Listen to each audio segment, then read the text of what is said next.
সোহাগ ভাই কেমন আছেন? আসসালামু আলাইকুম। ওয়ালাইকুম আসসালাম। আলহামদুলিল্লাহ ভালো আছে। আপনি কেমন আছেন? ভাই আপনি 2024 সালে তো আমাকে আর দেখবেন না।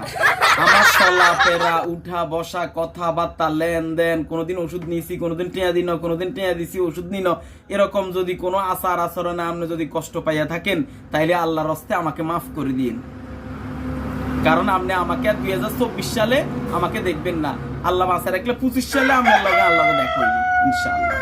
আরে তানিম ভাই, আপনি হলেন আমার কলিজার ভাই।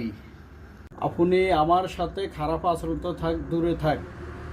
আপনার কথাবার্তা, আচার আচরণ সব কিছু আমার কাছে ভালো লাগে। আরে ভাই, আপনি ওষুধের টাকার কথা বলছেন, এটা কোনো ব্যাপার না। সোহাগ ভাই আছে যতদিন, ওষুধ নেবেন ততদিন। আপনাকে মাফ করে দিলাম, আল্লাহ আপনাকে মাফ করে দেখ। 2024 সালে যা হওয়ার হয়েছে 25 সাল যেন ভালো